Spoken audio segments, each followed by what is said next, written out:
at a moment of unthinkable despair, held the fate of an entire nation. Imagine facing a decree of complete annihilation for your people, and your only weapon is unwavering faith. Discover how Queen Esther's improbable bravery became the divine force that rewrote history, turning deliverance. Their destruction was meticulously planned, a decree sealed by an empire, and hope was all but lost. But from the shadows emerged an unexpected hero, Queen Esther.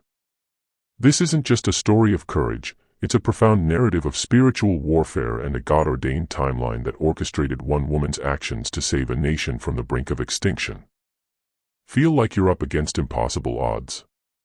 Learn how Queen Esther faced the ultimate threat to her people's survival and, through an extraordinary display of faith and strategic wisdom, turned the tide. Let it be known, my decree is final. The realm shall prosper under my rule. To how one individual's courage, precisely timed, can shift the course of destiny and inspire us all. In the ancient city of Susa, the Persian Empire stretched across 127 provinces, from India to Ethiopia. Let it be known, my decree King is Xerxes, final. known The realm in Hebrew shall as prosper under my Ahasuerus, rule. ruled with absolute power from his magnificent throne.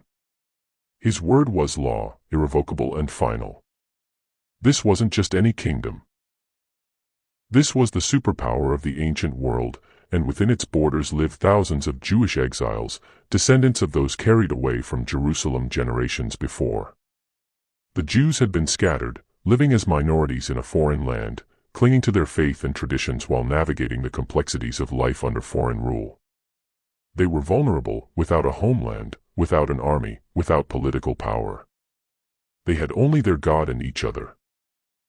The story begins with a lavish banquet, a display of imperial wealth that lasted 180 days. King Xerxes, in his pride, summoned Queen Vashti to parade her beauty before his drunken nobles. She refused. In that ancient culture, her defiance was scandalous, an act that threatened the social order itself. The king's advisors warned him that if word spread of the queen's disobedience, women throughout the empire might follow her example. So Vashti was stripped of her crown, and a decree went out. A new queen must be found. Among the young women brought to the palace was Hadassah, a Jewish orphan raised by her cousin Mordecai. She was given the Persian name Esther, meaning star. Beautiful beyond measure, Esther captured the favor of everyone who saw her. But she carried a secret. At Mordecai's instruction, she concealed her Jewish identity. After a year of preparation, Esther was brought before the king. Xerxes was captivated. He placed the royal crown on her head, and Esther became queen of the most powerful empire on earth. Yet even in her palace chambers, draped in royal purple, she remained a hidden daughter of Abraham, her true identity known only to Mordecai, who walked daily near the palace gates to watch over her. Enter Haman the Agagite, a man consumed by pride and ambition. The king elevated him above all other nobles, commanding that everyone bow in his presence. Everyone complied except one man. Mordecai the Jew. Day after day, Mordecai refused to bow. When questioned, he declared his identity as a Jew, people who bowed only to God. This defiance ignited a rage in Haman that transcended personal insult. He would not merely destroy Mordecai, he would annihilate every Jew in the empire. Haman understood the machinery of power. He approached King Xerxes with a calculated proposal, never mentioning the Jews by name but describing them as a scattered and separate people who refused to obey the king's laws. They are a threat to your empire, Haman suggested. Let a decree be written to destroy them, and I will pay 10,000 talents of silver into the royal treasury. The amount was staggering, equivalent to 2/3 of the empire's annual income. But more persuasive was the political argument. These people were different, dangerous, disloyal. The king removed his signet ring and handed it to Haman. The money is yours to keep, and the people are yours to do with as you please. With the authority of the king's seal, Haman issued the decree. On the 13th day of the 12th month, all Jews, young and old, women and children, were to be killed, and their possessions plundered. Couriers raced across the empire, carrying copies of the death sentence to every province. The contrast was stark. while the city of Susa was thrown into confusion, the king and Haman sat down to drink. When Mordecai learned of the decree, he tore his clothes, put on sackcloth and ashes, and went through the city wailing loudly and bitterly. Throughout the empire, Jews fasted, wept, and mourned. There was great anguish, for the decree was irrevocable. Persian law, once sealed with the king's ring, could not be reversed, not even by the king himself. The date was set. The method was established. The executioners were authorized.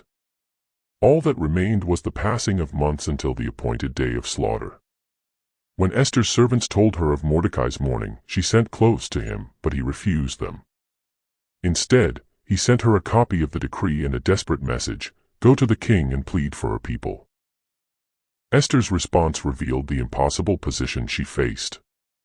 All the king's officials and the people know that any man or woman who approaches the king without being summoned is subject to one law: they are to be put to death, unless the king extends his gold scepter. And I have not been summoned to appear before the king for 30 days. She was the queen, yet she was powerless. One wrong move, one uninvited appearance, and she could be executed on the spot. The king's favor was fickle. Vashti's fate proved that.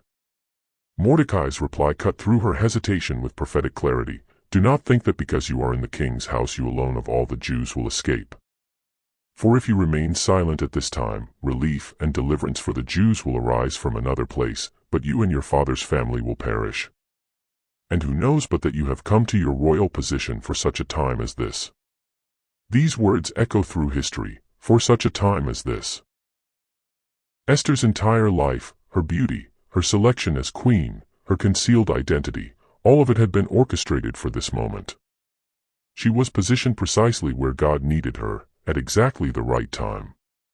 Esther's response revealed the transformation from fearful queen to courageous advocate: "Go, gather together all the Jews who are in Susa, and fast for me. Do not eat or drink for 3 days, night or day. I and my attendants will fast as you do. When this is done, I will go to the king, even though it is against the law. And if I perish, I perish. If I perish, I perish." 5 words that embodied complete surrender. Esther was not relying on her beauty, her position, or her persuasive abilities. She was placing herself entirely in God's hands, acknowledging that she might die but choosing to act anyway. For 3 days, the Jews of Susa fasted and prayed. For 3 days, Esther prepared herself for what might be her final act. This was spiritual warfare, a battle fought on knees before it would be fought in the throne room. On the 3rd day, Esther put on her royal robes and stood in the inner court of the palace, in full view of the king's throne. This was the moment. Everything depended on the king's reaction. The king looked up and saw Queen Esther standing there. The text tells us he was pleased with her and extended the gold scepter. Esther approached and touched the tip of the scepter. She had been granted an audience. She would live. "What is it, Queen Esther?" the king asked. "What is your request?" "Even up to half the kingdom, it will be given you." But Esther, displaying remarkable wisdom and restraint, did not immediately reveal her purpose. Instead, she invited the king and Haman to a banquet she had prepared. The king agreed, summoning Haman at once. At the banquet, surrounded by wine and delicacies, the king again asked Esther for her request, again offering up to half his kingdom. Still, Esther held back. "If the king regards me with favor and if it pleases the king, let the king and Haman come tomorrow to another banquet I will prepare. Then I will answer the king's question. Why the delay?" Perhaps Esther was discerning the right moment, allowing tension to build, ensuring the king's curiosity would peak. Perhaps she was praying for courage and clarity. Perhaps God's timing required another day. Whatever the reason, Haman left that banquet elated, boasting to his family of his privilege, how he alone was invited with the king to the queen's banquet, and tomorrow he would dine with them again. Yet his joy was poisoned by one detail: Mordecai still refused to bow. Haman's wife and friends offered a solution: Build a gallows 75 feet high and in the morning ask the king to have Mordecai impaled on it.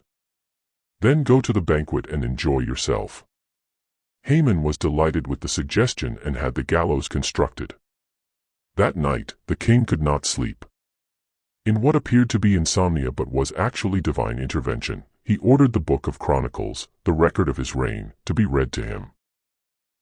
As it was read aloud, the passage recounted how Mordecai had uncovered a plot to assassinate the king, saving his life. "What honor and recognition has Mordecai received for this?" the king asked. "Nothing has been done for him," his attendants replied. At that moment, Haman entered the outer court to speak to the king about impaling Mordecai on the gallows. But before Haman could make his request, the king asked him, what should be done for the man the king delights to honor. Haman, assuming the king meant to honor him, described an elaborate public recognition. "Let such a man be dressed in the king's robes, placed on the king's horse, and led through the city streets by a noble prince proclaiming, 'This is what is done for the man the king delights to honor.'" "Go at once," the king commanded. "Get the robe and the horse and do just as you have suggested for Mordecai the Jew. Do not neglect anything you have recommended." The irony was devastating. Haman, who had built gallows to execute Mordecai, was now forced to honor him publicly, leading him through Susa on the king's horse, proclaiming his honor to all who would listen. When it was done, Mordecai returned to the king's gate, and Haman rushed home, his head covered in humiliation. Before he could recover, the king's eunuchs arrived to escort him to Esther's second banquet. As wine was being served at the second banquet, the king again asked, "Queen Esther, what is your petition?" "It will be given you." "What is your request?" "Even up to half the kingdom, it will be granted." Now, finally, Esther revealed her purpose. "If I have found favor with you, your majesty, and if it pleases you, grant me my life, this is my petition. And spare my people, this is my request. For I and my people have been sold to be destroyed, killed, and annihilated. If we had merely been sold as male and female slaves, I would have kept quiet, because no such distress would justify disturbing the king." The words hung in the air. The queen, speaking of herself and her people. The queen, revealing she had been sold for destruction. The king was stunned. Who is he? Where is he, the man who has dared to do such a thing? Esther pointed across the table. An adversary and enemy. This vile Haman. Terror seized Haman as he realized his plot was exposed. The king rose in fury and went into the palace garden to compose himself. Haman, seeing that the king had already decided his fate, fell on the couch where Esther was reclining, begging for his life. The king returned at that precise moment. "Will he even molest the queen while she is with me in the house?" The words sealed Haman's doom. Immediately, attendants covered Haman's face, the sign of condemnation. One eunuch mentioned the gallows Haman had prepared for Mordecai, 75 feet high, standing at his house. "Impale him on it," the king ordered. So Haman was executed on the very gallows he had built for Mordecai. Justice was poetic, divine, and absolute. But the threat to the Jews remained. The decree calling for their annihilation was still in effect, sealed with the king's signet ring, irrevocable under Persian law. Esther had saved herself and exposed Haman, but her people were still marked for death. Esther approached the king again, falling at his feet, weeping and begging him to avert the evil plan of Haman. The king extended his scepter, and Esther rose. "If it pleases the king," she said, "and if he regards me with favor and thinks it the right thing to do, let an order be written overruling the dispatches that Haman wrote to destroy the Jews." But the king explained the problem. A document written in the king's name and sealed with his ring can never be revoked. The solution was brilliant in its legal creativity. While the decree of death could not be cancelled, a new decree could be issued. The king gave his signet ring, which he had reclaimed from Haman, to Mordecai. Then he authorized Mordecai and Esther to write another decree in the king's name, sealed with the king's ring, giving the Jews the right to assemble and protect themselves, to destroy, kill, and annihilate any armed force that might attack them. The new decree was written in the script of each province and the language of each people, including the Jews in their own script and language. Couriers mounted on the royal horses rode swiftly, carrying the king's edict to every corner of the empire. When the 13th day of the 12th month arrived, the day when the enemies of the Jews had hoped to overpower them, the reverse occurred. The Jews assembled in their cities throughout the provinces to attack those who sought their destruction. No one could stand against them, because the people of all the other nationalities were afraid of them. The provincial officials, the satraps, the governors, and the king's administrators helped the Jews, because fear of Mordecai had seized them. Mordecai was now second only to King Xerxes, preeminent among the Jews, and held in high esteem by his many fellow Jews. In Susa alone, the Jews struck down 500 men, including the 10 sons of Haman. When the king heard the numbers, he asked Esther if there was anything more she wanted. She requested one more day in Susa and that the bodies of Haman's sons be impaled on poles as a public warning. Throughout the empire, on the 14th day, the Jews rested and made it a day of feasting and joy. In Susa, they rested on the 15th day.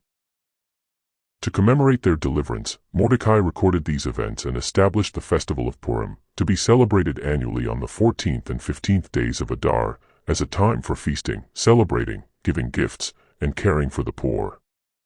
The story of Esther is remarkable for what it doesn't contain as much as for what it does. God is never explicitly mentioned in the book of Esther, yet his presence saturates every page. The coincidences are too precisely timed to be random. Vashti's removal creating the opening for Esther, Esther's selection as queen, Mordecai's position at the gate where he could uncover the assassination plot, the king's sleepless night at precisely the right moment, the reading of the specific passage about Mordecai. This is divine providence, God working through natural events, human decisions, and the courage of individuals willing to step forward when called. Esther did not know she would become queen when she was brought to the palace. She did not know her people would be threatened when she was crowned.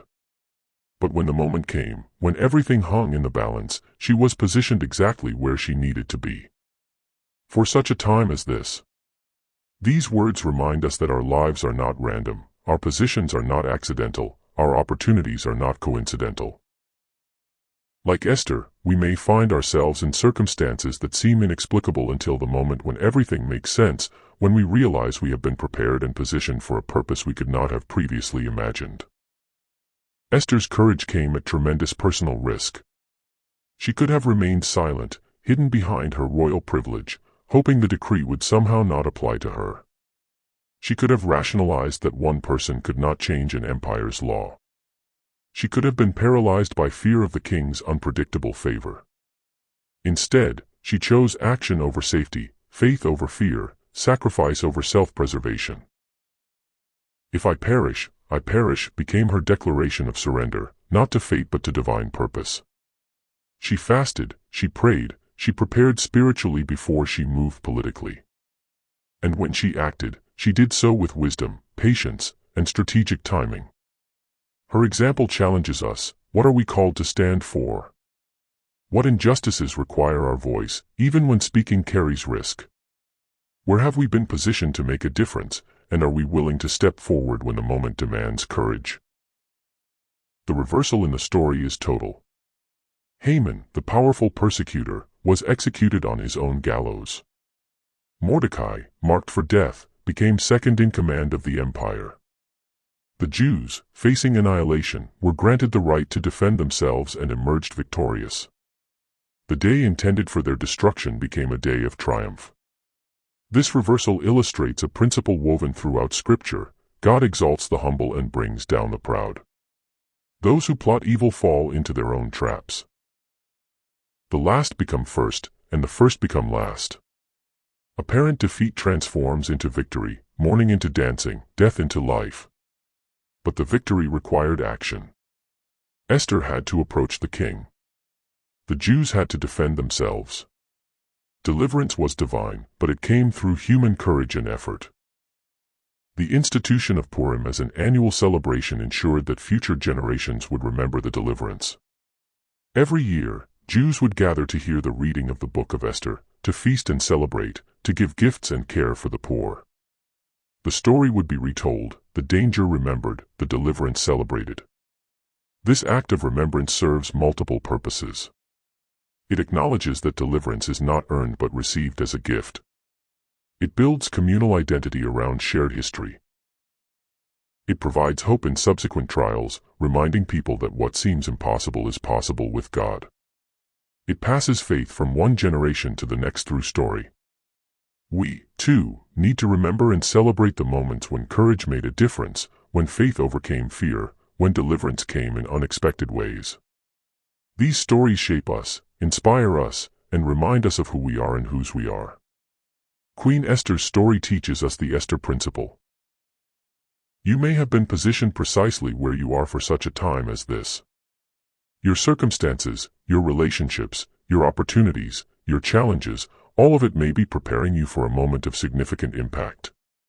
Consider your own life. Where are you positioned? What unique access, influence, skills, or resources do you have? What need exists that you are uniquely equipped to address? What injustice requires a voice, and might yours be that voice? Like Esther, you may not feel qualified. You may feel the risk is too great. You may wonder if one person can really make a difference. But remember, Esther was an orphan who became a queen who saved a nation. Her qualifications were not in her credentials but in her willingness to act when action was needed. Before Esther acted, she fasted and prayed for 3 days. She invited her community to join her in this spiritual preparation. This teaches us that courageous action flows from spiritual grounding. We need time to pray, to seek wisdom, to align ourselves with divine purpose before we step into challenging situations. What situation in your life requires this kind of spiritual preparation? What decision looms that needs more than human wisdom? What challenge demands that you draw strength from a source beyond yourself?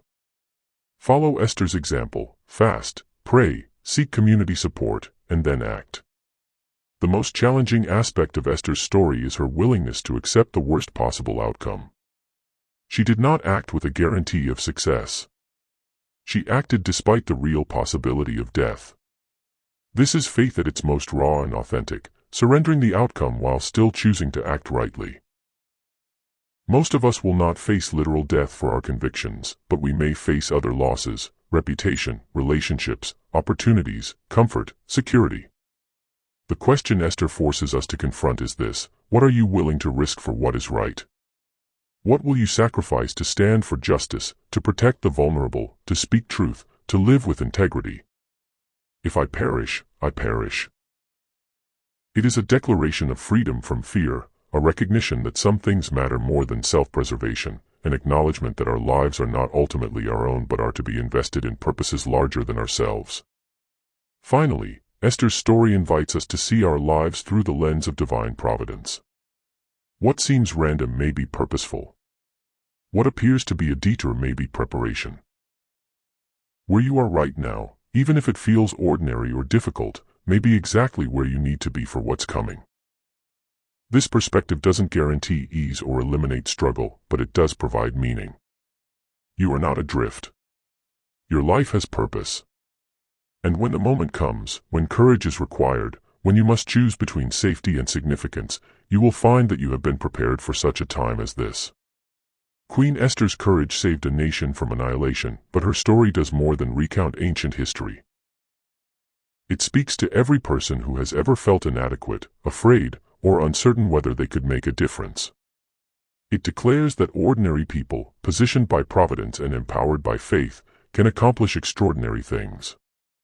The question is not whether you have the potential to impact the world around you. The question is whether, when your moment comes, you will have the courage to step forward. Will you fast and pray? Will you seek wisdom and community support? Will you act despite fear and uncertainty? Will you surrender the outcome to God while still choosing faithfully to do what is right? Somewhere in your life right now, there may be a, for such a time as this, moment waiting. A person who needs an advocate. An injustice that needs a voice. A truth that needs to be spoken. A kindness that needs to be shown. You may be the only person positioned to make a difference in that particular situation. Remember Queen Esther.